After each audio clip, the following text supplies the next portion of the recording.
Hello viewers, I Muhammad Abdul Habib. Welcome you all to our application AIMS tutorial. In this video, we'll be discussing chapter 5, admission of a partner, question number 7 from page number 243. Here is the question. Chapter 5, admission of a partner, problem number 7, page number 243. Ganesh and Shankar are partners sharing profit and losses in ratio of 3:2 respectively. Their balance sheet as on 31st March 2020 was as under. Liabilities amount rupees, assets rupees. Amount rupees. पहले से partners कौन कौन है? Ganesh and Shankar. उनकी profit sharing ratios क्या है? 3:2। 3:2.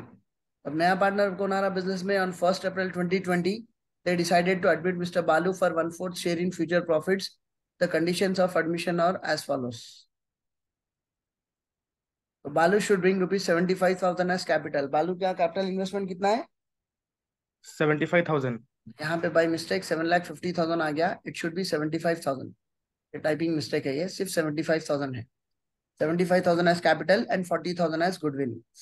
Next, ये problem में नई चीज क्या सीखने को मिल रही है आपको? Goodwill is withdrawn from the business है. देखिए, the amount of goodwill is withdrawn from the business by old partners. तो whatever the problems that we solve till now, अब तक जो 6 प्रॉब्लम्स कंप्लीट करे उसमें गुडविल का amount retain in the business था. नया पार्टनर गुडविल के पैसे लेके आ रहा था, वो पैसे पुराने पार्टनर्स में डिस्ट्रीब्यूट करते रहे थे. डिस्ट्रीब्यूट करने के बाद ओल्ड पार्टनर्स वो पैसा बिजनेस में वैसे ही मेंटेन कर रहे थे, जिसको हम रिटेन इन द बिजनेस बोल के बोलते. Goodwill is retain in the business बोलते. ये प्रॉब्लम में क्या बोल रहा था? Amount of goodwill is withdrawn withdrawn from the business by old partners. पुराने पार्टनर्स गुडविल का पैसा विथड्रॉ कर रहे हैं बोल के बोला. ये एक चीज नई सीखने को मिल रही. Next, buildings to be appreciated by 20%. ये एडजस्टमेंट अपने लिए नया नहीं है. Next, furniture and stock to be depreciated by 5%. ये एडजस्टमेंट भी अपने लिए नया नहीं है. There is an unrecorded liability in respect of workman compensation of 3,000 rupees. ये एडजस्टमेंट अपने लिए नया है. Unrecorded liability in respect of workman compensation fund. Workman compensation मतलब ऑर्गेनाइजेशंस अपने एम्प्लॉयज के लिए वर्कमैन कंपनसेशन फंड मेंटेन करते. तो ये फंड अनरिकॉर्डेड है, तो अपने को अब रिकॉर्ड करना है. तो ये इंक्रीज इन लायबिलिटी है. क्या है ये? Increase in liability. Increase in liability हम रिवैल्यूएशन में किधर रिकॉर्ड करते हैं? Debit side. डेबिट साइड, क्योंकि रिवैल्यूएशन के रूल्स क्या है? Decrease in asset and increase in liability will be recorded on debit side of revaluation account. Increase in asset and decrease in liability will be recorded on credit side of revaluation account. फिर अपने को क्या बोला? Give general entries, necessary ledger accounts and balance sheet of new form. हम general entries बाद में discuss करेंगे. ये वीडियो में हम सिर्फ लेजर अकाउंट्स और बैलेंस शीट डिस्कस करेंगे. हमें clear? Yes sir. Let us start the solution. Here is the solution. What are the ledger accounts that we prepare? Revaluation account, cash account, goodwill account, partners capital account, balance sheet of Ganesh, Shankar and Balu as on 1st April 2020. तो हम अब तक के problems में bank account लिख रहे थे. इस बार अपने को क्वेश्चन में क्या बोला? बैंक बोला या सिर्फ कैश बोला? कैश। इसीलिए ये अकाउंट का नाम, instead of taking it as bank account, we have taken it as cash account. The format for revaluation account is particulars amount, rupees, rupees. Format for cash account is particulars amount, rupees, rupees. The format for goodwill account is particulars amount, rupees, rupees. The format for partners capital account is particulars Ganesh Shankar Balu, rupees, rupees, rupees, rupees, rupees, rupees. And the format for new balance sheet is liabilities amount, assets amount, rupees, rupees. Am I clear? Yes sir. Continuing with the solution. The first adjustment is given as Balu should pay rupees 25,000 as capital, 40,000 as goodwill. ये हम बाद में देखेंगे. The amount of goodwill is withdrawn from the business by old partners. ये पैसा goodwill लाना, लाने के बाद बांटना, बांटने के बाद का स्टेप है वो, ये भी बाद में देखेंगे. रिवैल्यूएशन से रिलेटेड पॉइंट्स कौन से है? Buildings to be appreciated buildings percent. Buildings भी क्या अप्रिशिएटेड है? बाय 20%। बिल्डिंग्स की वैल्यू क्या है? 1 लाख। 1 लाख। 1 लाख का 10% 10,000, 20% 20,000. So increase in asset will be recorded on credit side as by buildings account 1 lakh into 20 by 100, 20,000, which will be shown on asset side of the balance sheet as buildings. यहाँ पे आपको spelling पूरी लिखना है buildings की. 1 lakh plus appreciation की spelling भी पूरी लिखना है 20,000. It becomes 1,20,000. नेक्स्ट एडजस्टमेंट क्या है? फर्नीचर। फर्नीचर की वैल्यू क्या है? 50,000। 50,000. तो फर्नीचर एंड स्टॉक भी डिप्रिशिएटेड बाय 5%. तो decrease in value of asset will be recorded on debit side as to furniture account. So 50,000 into 5 by 100. 10% of 50,000 is 5,000. 5% will be half of it, which is 2,500. इसको balance sheet में बताएंगे आप. Furniture 50,000 था, minus depreciation 2,500, 47,500. Next furniture के बाद stock. Again it is to be depreciated by 5%. Stock की value 80,000 है, तो to stock 80,000 into 5 by 100, which works out to be 4,000. 10% of 80,000 is 8,000. 5% will be half of it, which is 4,000. इसको balance sheet में कैसा बताएंगे आप. स्टॉक 80,000 था, minus depreciation 4,000. Depreciation की पूरी स्पेलिंग लिखेंगे. It works out to be 76,000. I clear. Yes, sir. Stock के बाद का एडजस्टमेंट क्या है देखिए. There is an unrecorded liability in respect of workman compensation 3,000. So as it is an increase in liability, it will be recorded on debit side as to workman compensation. ये भी spelling पूरी लिखेंगे आप. 3,000 rupees. अब ये पुरानी balance sheet में record करा हुआ नहीं था, जिसको अनरिकॉर्डेड बोले, तो अब अपने को नई बैलेंस शीट में रिकॉर्ड करना है. नई बैलेंस शीट में बताएंगे वर्कमैन कंपनसेशन 3,000 रुपीज. मैं क्लियर. Yes, sir. अब will be balancing revaluation account. The total on credit side is 20,000, whereas the total on debit side is 4 plus 3 7, 7 plus 2 9, 9,500. 20,000 ज्यादा है, 9,500 ज्यादा है. 20,000. So on both the sides we'll be writing the total as 20,000, 20,000. Now subtracting 9,500 from 20,000, will be left out with profit amount of 10,500, which will be recorded as to profit transfer to Ganesh capital account for 10,500 into 3 by 5. 5 to the 10, 2,100 into 3, it works out to be 6,300. And Shankar capital, the calculation will be 10,500 into 2 by 5, which works out to be 4,200. Am I clear? Yes, sir. तब इसके बाद how do we start cash account. To balance brought down. To balance brought down. How do we start partners capital account. By balance brought down. By balance brought down. यहाँ पे cash का amount 40,000 अपन क्या करें, assets में से देख के लिख लिए. तो ये जो अमाउंट है एसेट्स में से देख के लिखे 40,000. यहाँ पे पार्टनर्स Yes, sir. लिखेंगे बाय बैलेंस ब्रॉट डाउन. ये गणेश और शंकर का अमाउंट अपने को कहाँ देखने को मिलेगा. Liabilities. लाइबिलिटीज. तो गणेश का इन्वेस्टमेंट है 1,50,000. शंकर का इन्वेस्टमेंट है 75,000. हमें क्लियर. Yes, sir. नया पार्टनर अपने साथ कैपिटल और गुडविल के पैसे लाएंगे. बालू कैपिटल के लिए कितना पैसा ला रहा बंदा. 75,000. 75,000. तो कैश के रूल से पैसे आ रहे डेबिट में लिखना, पैसे जा रहे क्रेडिट में लिखना. तो यहाँ पे टू बालू कैपिटल 75,000, टू गुडविल 40,000. 40,000. तो इसका टोटल करिए आप. 40 प्लस 40 80, 80 प्लस 70 150, 150 प्लस 5 155.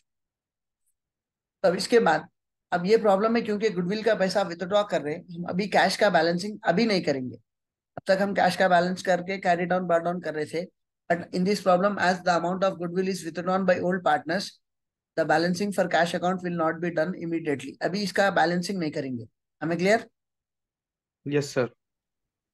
इसके बाद के पॉइंट्स क्या है. कैश के अकाउंट में बालू का नाम लिखे, बालू के अकाउंट में. Cash का नाम लिखना. अब यहाँ पे हम सिर्फ टोटल 155 दोनों तरफ लिख दिए, बट इसका बैलेंसिंग कैरी डाउन बार डाउन अभी नहीं कर रहे. Yes, sir. तो देखिए आप कैश के अकाउंट में बालू का नाम लिखे, बालू के अकाउंट में कैश का नाम लिखेंगे. Cash का नाम लिखना. इधर क्रेडिट में लिखेंगे बाई कैश 75,000. उसके बाद कैश के अकाउंट में गुडविल का नाम लिखे, गुडविल के अकाउंट में Cash का नाम लिखना. कैश का नाम लिखेंगे. वहां डेबिट में लिखा हुआ था या क्रेडिट में लिखेंगे बाई कैश. यहाँ क्रेडिट में लिखना. अब ये 40,000 क्या करेंगे आप. 40,000. Old partners में डिस्ट्रीब्यूट कर देंगे. 3:2 में डिस्ट्रीब्यूट करेंगे. तो 3 plus 2 it becomes 5. 40,000 when divided into 5 shares, the value of each share will be for 8,000. As Ganesh has 3 shares, he will be getting 24,000. So which will be shown as to Ganesh capital 40,000 into 3 by 5, 24,000. To Shankar capital 40,000 into 2 by 5, which works out to be 16,000. दोनों का total करिए आप. 40 same आता. तब goodwill के account में गणेश और शंकर का नाम लिखे, तो गणेश और शंकर के अकाउंट में गुडविल का नाम लिखेंगे. उधर डेबिट में लिखे थे गुडविल का नाम लिखेंगे. By goodwill 24,000. उधर क्रेडिट में. हमें क्लियर. Yes, sir. तब फिर रिवैल्यूएशन के अकाउंट में गणेश और शंकर का नाम लिखे थे यहाँ डेबिट में. Yes, sir. तब रिवैल्यूएशन के अकाउंट में जब गणेश और शंकर का नाम लिखे, अब गणेश और शंकर के अकाउंट में रिवैल्यूएशन का नाम लिखेंगे क्रेडिट में. 6,000 बाई रिवैल्यूएशन अकाउंट 6,300, 4,200. फिर दो चीजें क्या रहते जिससे रिलेटेड कुछ एडजस्टमेंट नहीं रहता? General reserves and profit and loss. Do we have general reserves in this problem? Yes, sir. कितना है? 30,000. 30,000. So 30,000 when divided into 5 shares, the value of each share will be for 6,000. As he has 3 shares, he'll be getting 18,000. As he has 2 shares, he'll be getting 12,000. तो यहाँ पे लिखेंगे आप by general reserves 18,000, 12,000. हमें clear? Yes, sir. अब इसका total करिए आप 1,98,300. इधर भी आप टोटल लिखेंगे 1,98,300. Shankar, for Shankar, the total is 1,07,200. Even here it will be shown as 1,07,200. For Balu, the total is 75,000. Even on debit side, it will be shown as 75,000. अब हम क्या करते थे इसका टोटल कैश के लिए क्या करते थे यहाँ पे बाई बैलेंस कैरी डाउन लिख रहे थे. Yes, sir. फिर the same will be shown on opposite side as two balance brought down. Similarly, for capital account, it was shown as two balance carried down, and the same was brought down here as by balance brought down. हमें clear? Yes, sir. Yes, sir. But this time, as the amount of goodwill is been withdrawn by old partners, क्योंकि ये problem में पुराने partners goodwill का amount withdraw कर रहे, हम वो अमाउंट विथड्रॉ करने के बाद कैश अकाउंट और पार्टनर्स कैपिटल अकाउंट की बैलेंसिंग करेंगे. तो नया पार्टनर गुडविल का पैसा कितना लेके आया? 75,000. Goodwill Goodwill 40,000. 40,000. फिर वो पैसा जब बांटे तो गणेश को कितना मिला, शंकर को कितना मिला? 20,000 गणेश को मिला, शंकर को गणेश को कितना मिला? 24,000. 24,000. शंकर को क्या मिला? 16,000. 16,000. अब ये लोग ये पैसा वैसे ही मेंटेन कर रहे हैं या विथड्रॉ कर रहे हैं? विथड्रॉ कर ले रहे, विथड्रॉ कर रहे का मतलब the amount of goodwill is निकाल ले रहे. Partners from the business. तो बिजनेस में पैसा आ रहा है या आया सो पैसा चले जा रहा है? आया सो पैसा चले जा रहा. तो कैश के रूल्स क्या है? पैसा आ रहा तो डेबिट में लिखना, पैसा जा रहा तो क्रेडिट में लिखना. तो कौन लेके जा रहे पैसा? गणेश एंड शंकर. गणेश को कितना मिला? 24,000. It will be shown on credit side as by Ganesh capital account 24,000. और कौन लेके जा रहे पैसा? शंकर. तो कितना? 16,000. It will be shown as by Shankar capital account 16,000. यहाँ पे आपको कैपिटल की स्पेलिंग भी पूरी लिखना है. तब फिर कैश यस सर. में इन दोनों का नाम लिखे, इन दोनों के अकाउंट में कैश का नाम लिखेंगे. यहाँ पे क्रेडिट में लिखा हुआ था, यहाँ पे डेबिट में लिखेंगे. To cash account Ganesh has withdrawn a sum of 24,000 of his share of goodwill and Shankar has withdrawn a sum of 16,000 of his share of goodwill. हमें क्लियर? Yes sir. अब अपने को ये पूरे सॉल्यूशन में सिर्फ ये दो स्टेप्स नए हैं. When goodwill is withdrawn by old partners, एक ये step by Ganesh capital by Shankar capital ये बढ़ जा रही, और पार्टनर्स कैपिटल अकाउंट में टू कैश अकाउंट 24,000 16,000 ये स्टेप ऐड हो जा रही. हमें clear? Yes sir. Yes sir. ये स्टेप्स नए हैं या ऑलरेडी यहाँ पे डिस्ट्रीब्यूशन के टाइम जो लिखे वही है? जो डिस्ट्रीब्यूशन के तो टाइम लिखे हैं वही है. स्टेप्स तो नए हैं अपने को, बट जो पैसा बांटे बट वही अमाउंट पैसा सेम. विड्रॉ कर रहे हैं ना. Yes sir. देखिए ये वही स्टेप है, ये जो टू गणेश कैपिटल है इसको सिर्फ विथड्रॉ के टाइम इधर इस तरफ लाके बाई कर देना है. तो यहाँ पे जो डेबिट में आपको गुडविल अकाउंट में to Ganesh capital 24, to Shankar capital 16,000 दिख रहा, ये सेम स्टेप पार्टनर्स कैपिटल के क्रेडिट में इस तरफ आ गया. देखिए डायगनल अगर आप क्रॉस करें फिंगर यहाँ से स्टार्ट करके इसको ऐसा डायगनल ले लिए तो by Ganesh capital 24,000 by Shankar capital 16,000 हो गया. हमें क्लियर? Yes sir. फिर इसको और थोड़ा डायगनल करते हुए अगर ऊपर ले लेके चले गए, यहाँ पे टू कैश अकाउंट 24,000 16,000 हो गया. ये स्टेप क्यों लिखे? कैश के अकाउंट में इन दोनों का नाम लिखे, इन दोनों के अकाउंट में कैश का नाम लिख रहे. हमें क्लियर? Yes sir. अब गुडविल जब विथड्रॉ करते अपने को पूरे सोल्यूशन में सिर्फ दो स्टेप्स ऐड होते. एक, कैश के क्रेडिट में अपने को पार्टनर्स कैपिटल के नाम आ जाते with the amount of goodwill withdrawn bye them. फिर वही चीज और एक बार पार्टनर्स कैपिटल के डेबिट में आ जाती टू कैश अकाउंट या बैंक अकाउंट. ये बंदा इतने विथड्रॉ करा, ये बंदा इतने विथड्रॉ करा. हमें क्लियर? Yes sir. अब तक अगर हम विथड्रॉ नहीं करते तो कैश का कैरी डाउन कितना आता था? 155. बट इस बार क्योंकि गुडविल का पैसा विथड्रॉ कर दिए तो गणेश के पास 24,000 गणेश को मिल गए, शंकर के 16,000 शंकर को मिल गए. तब ये लोगों के पास 1,55,000 पूरे है या 40,000 कम हो गए? 40,000 कम हो गए. What is the cash amount that they have with them? 1,15,000. 1,15,000, which will be shown as by balance carried down 1,15,000. The same will be shown on opposite side as to balance brought down 1,15,000. ये 115 कैसा है, समझ में आया? Yes sir. 155 में से 40 minus कर दिए. अब उसी तरह यस. क्या बैलेंसिंग करिए. 198,300 में से he has withdrawn a sum of 24,000. So his carry down will be shown as to balance carry down 174,300. The same will be shown on opposite side as by balance brought down 174,300. Out of 1,07,200, Shankar has withdrawn 16,000. So his carry down will be 91,200. The same will be shown on opposite side as 91,200. For Balu, the carry down will be 75,000. The same will be shown on opposite side as by balance brought down 75,000. Am I clear? Yes, sir. Up now preparing new balance sheet of Ganesh Shankar and Balu as on 1st April 2020. पहले liabilities बताइए. liabilities में सबसे पहले क्या लिखेंगे? capitals. Ganesh के पास 198,300 है या ये 24 माइनस होने के बाद 174,300 बाकी है? 174,300 बाकी है. ये 24 कौन से डिडक्ट करें आप? गुडविल के. जो अमाउंट गुडविल के पैसे जो विथड्रॉ करे वो डिडक्ट कर रहे हैं. So now his capital balance 174,300. So it will be shown as 174,300. तो शंकर के पास कितने हैं? 91,200. कितने थे? 1,07,200. तो 91,200 कैसा हुआ?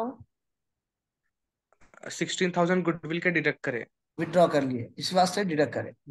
shown as 91,200. बालू के पास कितने हैं? 75,000. तो लायबिलिटीज क्या चेक करिए. सनड्राई क्रेडिटर्स. इसको कुछ करे? नहीं. जैसा है वैसा बताइए. सनड्राई क्रेडिटर्स 50,000. नेक्स्ट. Bills payable. इसको कुछ करे? नहीं. जैसा है वैसा बताइए. बिल्स पेएबल कितना है? 60,000. Next. 60,000. Bank loan account. Bank loan जैसा है वैसा बताइए. कितना? 40,000. 40,000. Next. General reserves. It was closed by transferring to partners capital in their old profit sharing ratio. Next. Capitals. Capitals बता दिए. ये वर्कमैन कंपनसेशन अपने को एडजस्टमेंट में अनरिकॉर्डेड था बोला, इसीलिए नई बैलेंस शीट में अभी रिकॉर्ड करे. Yes sir. Liabilities. Yes sir. Now let us proceed with assets. Assets में देखिए सबसे पहले कैश 40 है. आज जिन लोगों के पास कितना बैलेंस है? 1,15,000. था कितना? 1,55,000. है कितना?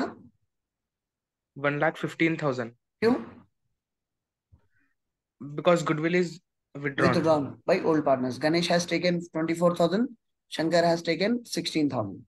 So now they have cash balance of 1,15,000. वो आखिरी में बताएंगे. आगे बढ़िए. Yes sir. Bills receivable. इसको कुछ करे? नहीं. ऐसा बताइए. Bills receivable. Bills receivable 45,000. Sundry debtors लिखे हम. पहले डेप्टार्स बता दिए. सन्नी डेप्टार्स 90,000. कुछ नहीं करे तो जैसा है वैसा बताइए. फिर बिल्स रिसीवेबल हम बात बता रहे. Bills receivable 45,000. स्टॉक. स्टॉक जो है ना 80 माइनस 476 बता दिए. नेक्स्ट.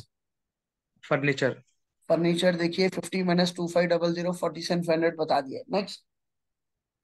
बिल्डिंग्स 1 लाख प्लस 20,000 120 बता दिए. सिर्फ अपने को कैश बताना है. कैश 1,55,000. हमें क्लियर? Yes sir. अब दोनों तरफ टोटल करिए. The total on liability side is 4,93,500. The same is the total on asset side as 4,93,500. हमें clear? Yes sir. Hope you all have understood the topic. See you all in next video. Thank you. Thank you, Muzam. Thank you sir.